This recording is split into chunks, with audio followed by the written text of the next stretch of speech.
Hallelujah, praise the lord. প্ৰভু যীশুৰ মধুৰ নামত আপোনালোক সকলোকে স্বাগতম জনালোঁ। আশা কৰোঁ আপোনালোক সকলোৱে ভালে আছে। প্ৰিয় বিশ্বাসীসকল, ঈশ্বৰে যে আমাক সুন্দৰ দিন, সুন্দৰ বতৰবিলাক দিছে, তাৰ কাৰণে ঈশ্বৰ ধন্যবাদ দিওঁ। আৰু আজিৰ দিনটোৰ যাতে আৰম্ভণিতে আমাৰ মংগল হয়, শুভ হয়, তাৰ কাৰণে ঈশ্বৰৰ বাক্য আমি চাওঁ। আজিৰ বাক্য আমি লৈছোঁ ২ ৰাজাৱলী ২:11 পদ। সুন্দৰ ঈশ্বৰৰ বাক্যই আমাৰ কাৰণে কৈছে, তেওঁবিলাকে এইদৰে কথা বতৰা হৈ গৈ থাকোঁতেই অগ্নিময় এখন ৰথ আৰু অগ্নিময় ঘোঁৰা ওলাই আহি তেওঁবিলাক দুজনক পৃথক কৰিলে, আৰু এলিয়া ধুমুহা বতাহত স্বৰ্গলৈ উঠিল। Hallelujah, praise the lord. ঈশ্বৰৰ এই সুন্দৰ বাক্যৰ কাৰণে ঈশ্বৰক ধন্যবাদ দিওঁ। বিশ্বাসীসকল, ইয়াতে এলিয়াই যেতিয়া স্বৰ্গলৈ উঠিছিল, যেতিয়া তেওঁক স্বৰ্গলৈ নিয়া হ'ল, তেতিয়াৰ কথা ইয়াতে কৈ আছে। কিয়নো এলিয়াৰ যিটো শিষ্য আছিলে এলিছাই, তেওঁ এলিয়াৰ যিটো আশীৰ্বাদ তেওঁ ল'বৰ কাৰণে বহুত হেঁপাহ কৰিছিলে, বহুত ইচ্ছা কৰিছিলে।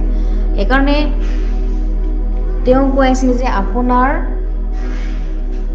আশীৰ্বাদ আধা মোলৈ থৈ যাওক বুলি তেওঁ কৈ আছিলে। আৰু তেওঁৰ সংগে সংগে তেওঁ পৰিচৰ্যা কৰিছিলে, ঈশ্বৰৰ কামবিলাক তেওঁৰ পৰা শিকিছিলে। আমেন। কিন্তু যেতিয়া এলিয়াই যেতিয়া ক'লে যে যেতিয়া মোক স্বৰ্গলৈ নিয়া হ'ব, যদি তেতিয়াই তুমি মোক দেখা পোৱা, তেনেহ'লে তোমালৈ সেই আশীৰ্বাদটো আধা ভাগ থাকি যাব, তেওঁ তেনেকৈ কৈছিলে। ঠিক তেনেকৈ এলিয়াক যেতিয়া স্বৰ্গলৈ নিয়া হৈছিলে,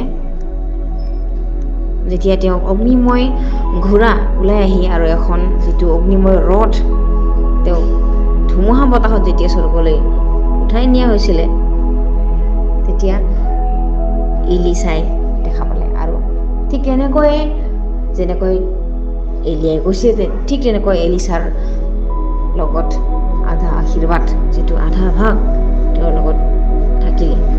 আমেন, প্ৰেইজ দ্য লৰ্ড। প্ৰিয়সকল, আমি এবাৰ কৰি আমি এইটো বুজিবলৈ পাওঁ যে যিজনে আমাক চলাই নি আছে, শিকাই আছে, আমাৰ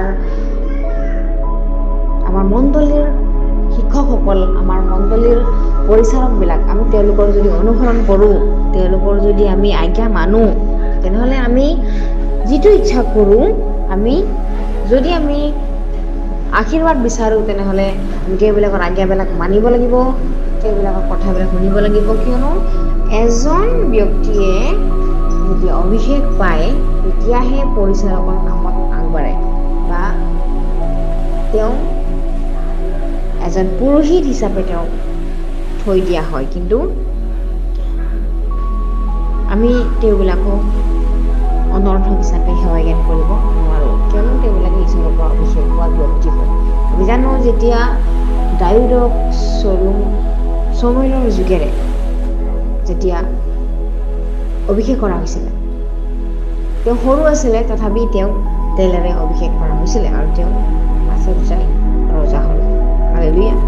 ঠিক তেনেকৈ আমি আমাৰ পালকবিলাকৰ অনুসৰণ কৰিব লাগিব, তেতিয়া ঈশ্বৰে আমাক আশীৰ্বাদ কৰিব, কিয়নো তেওঁৰ দৃষ্টিত শুভ হ'ব। বিশ্বাসীসকল, আমাৰ প্ৰভু যীশু খ্ৰীষ্টও নিজৰ পিতৃ যিবোৰ আজ্ঞা পালন কৰিছিলে। আমেন। আৰু যিটো আমি যীশু খ্ৰীষ্টই যেতিয়া স্বৰ্গলৈ উঠি গৈছিলে, তেতিয়াও যীশু খ্ৰীষ্টই আমাৰ কাৰণে আশীৰ্বাদ কৰি গৈছিলে। তেওঁকো তেনেকৈ মেঘত উঠাই নিয়া হৈছিলে, আৰু সকলোকে তেওঁ আশীৰ্বাদ কৰি গৈছিলে। আৰু যেতিয়া